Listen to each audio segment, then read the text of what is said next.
wonderful welcome to our viewers here in Nigeria and around the world. I'm Amarachi Ubani in Lagos. Talks are still ongoing in the Egyptian capital, Cairo, regarding a ceasefire in the Israel-Hamas war.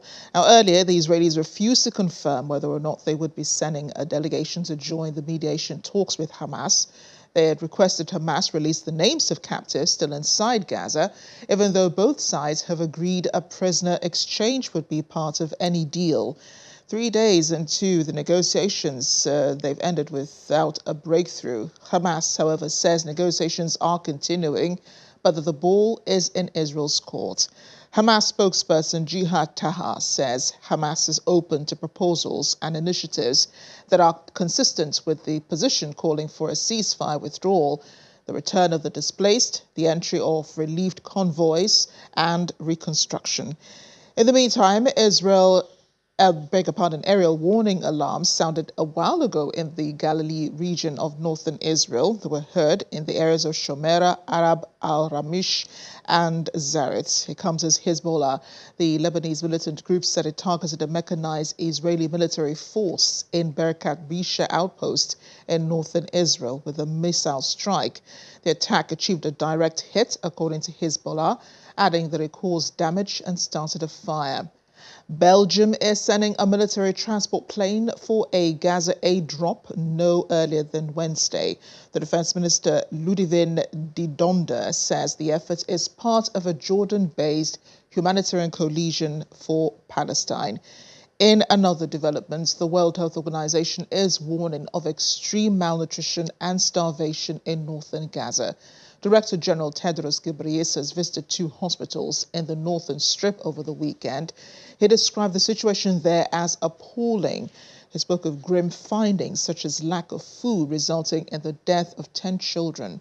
The WHO chief reported severe levels of malnutrition, children dying of starvation, serious shortages of fuel, food and medical supplies, hospital buildings destroyed in northern Gaza, where an estimated 300,000 people are living with little food or clean water. Well, the United Nations Relief and Work Agency is facing immense pressure now to ultimately end its operations in Gaza. UNRWA's Commissioner General Philip Lazzarini disclosed this at a United Nations General Assembly in New York recently. He says the agency would soon be unable to fulfill its mandate due to funding restrictions. Last month, over 10 countries cut funding to the agency over allegations that some of its staff were involved in the October 7 Hamas attack. UNRWA is facing a deliberate and concerted campaign to undermine its operations and ultimately end them. Operations that are mandated by this Assembly.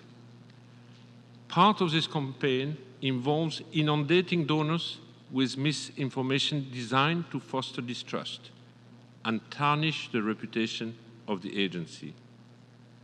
More blatant is the Israeli Prime Minister openly stating that UNRWA will not be part of post-war Gaza. The implementation of this plan is already underway with the destruction of our infrastructure across Gaza Strip. Only UNRWA has the footprint and the capacity to deliver services, including education and primary health care at scale, in the absence of a fully fledged state authority. Providing education to 500,000 deeply traumatized children living amid rubble is glaringly absent from discussion around handing over service provision in Gaza. UNRWA may not survive without our immediate and decisive action. I firmly believe that in the wake of recent scrutiny, UNRWA must still continue to discharge its mandate, while efforts remain underway to respond to questions raised, and the Secretary General concludes the ongoing investigations, which should provide all information to this Assembly.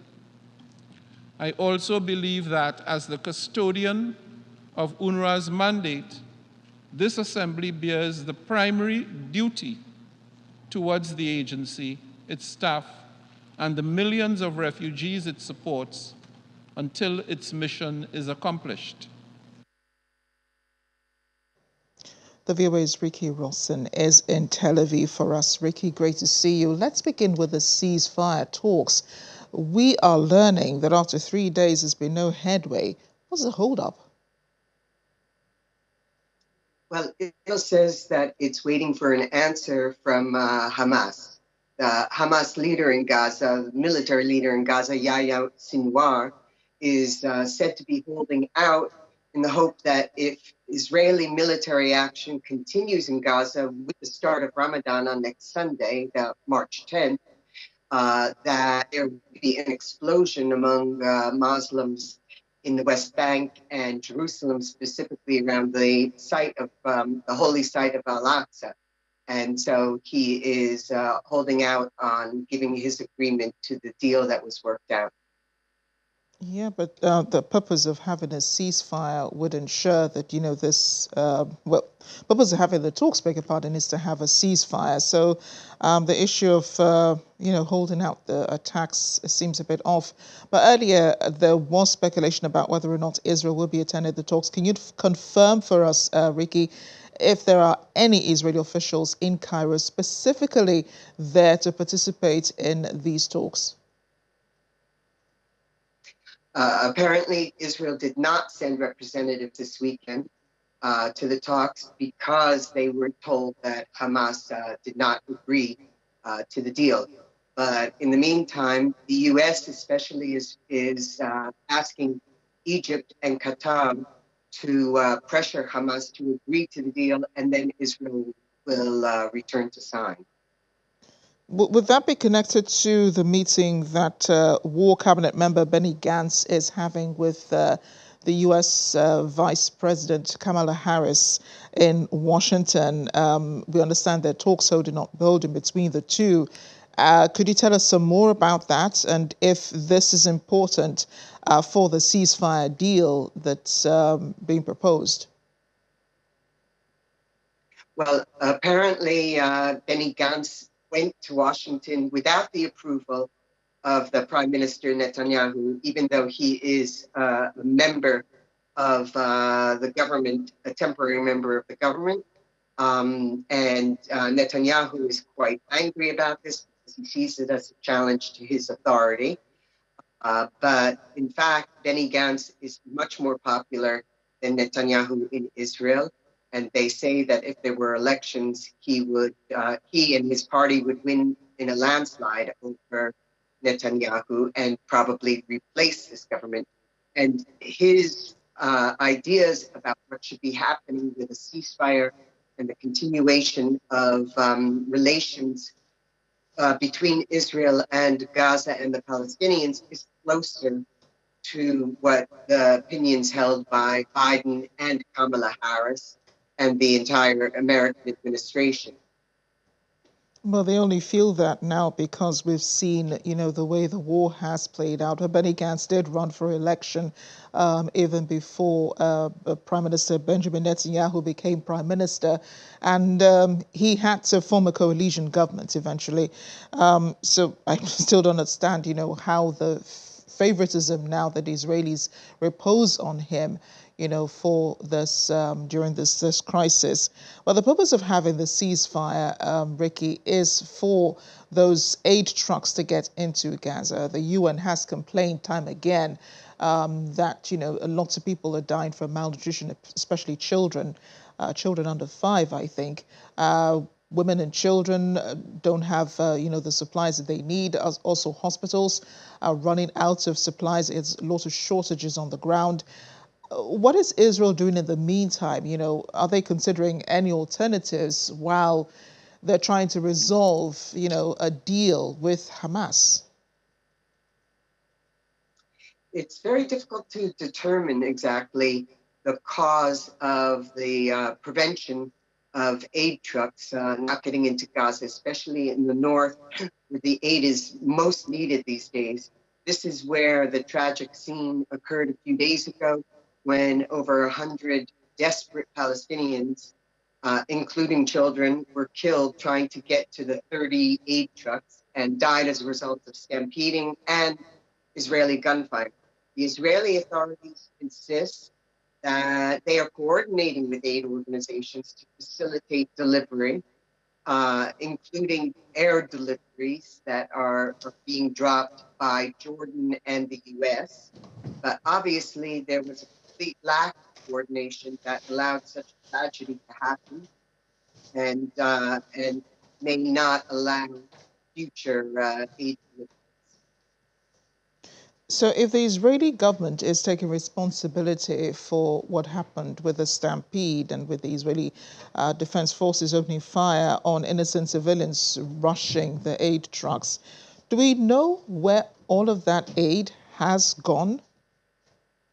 I mean, it's baffling. So much aid is coming to Gaza, but do we know, in what direction this aid has gone? I know the Israeli government is, and the Israeli Defense Forces have accused Hamas of, diverting some of these trucks. Are we for sure? Are we certain that some of the aid trucks that have coming in recent times have also been diverted, or people are getting the aid that they need? In this case, in the northern part of Gaza, where Israel finished its military operations and say that they eliminated most of the control of Hamas militants several months ago,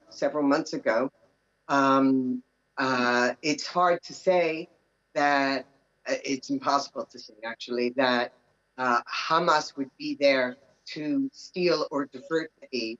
In fact, most people are saying that there was nobody there to take care of the aid because Hamas is not there on the ground in either a military or civilian capacity.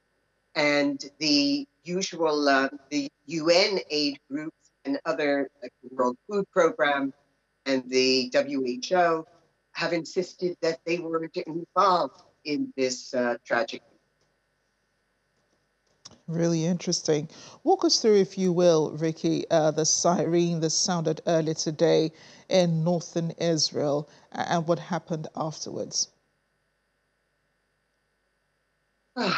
Another tragic occurrence with foreign workers from Thailand. There was an anti-tank missile which hit an agricultural area in the far northern part of Israel along the Lebanese border. It was shot by Hezbollah. It killed one Thai worker and injured 7 other Thai farm workers. Another terrible blow to the Thai workers who come to Israel to try to earn a living for their families back in Thailand and suffered many people who were murdered and taken hostage by Hamas on October 7th in the south of Israel. And now they've been killed by another hostile force, Hezbollah, in the north. And it's difficult, Ricky, to determine how many hostages are still in Hamas captivity. That's something the Israeli government has been trying to determine, possibly the names of the hostages who are still in Hamas captivity. It's one of the bases for the Israeli government agreeing to any ceasefire with Hamas. How is that going to fund? Why is Hamas withholding these names and preventing Israel from knowing who and who it still has in captivity as it prepares for this ceasefire? Hamas claims that they don't know the location of all of the hostages.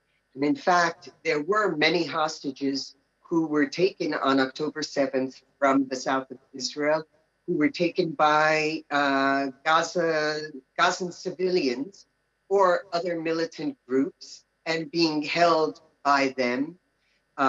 Presumably, Hamas does know because it's a very precious asset for them, the Israeli hostages, in any kind of negotiations for the release of Palestinian prisoners in Israeli jails and for an eventual ceasefire. Presumably, they do know where and how many hostages they are, but they have said that they can't confirm it because they don't know. Not every hostage is in their possession. I think also they're unwilling to admit how many have been killed in captivity, and they are also concerned with the reports of abuse of female hostages and admitting that there are female hostages who either may not be alive anymore or may come out in a very abused state. And what is the mood in Israel? I mean, early in the war, the IDF did have a spokesperson briefing general Israelis about generally about the war itself. You know, the progress made by the IDF forces in Gaza. Are those briefings still going on?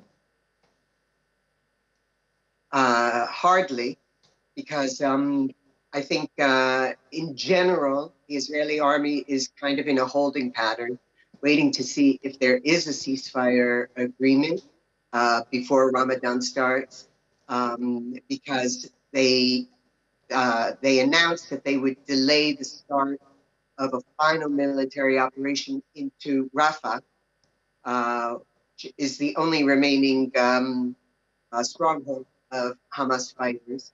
So they announced that they would wait for that. And so most of the activity that's going on is either in northern Gaza, where there are some pockets of Hamas resistance, or in southern Gaza in the area of Yunus. Ricky, thanks again for speaking with us, and do stay safe.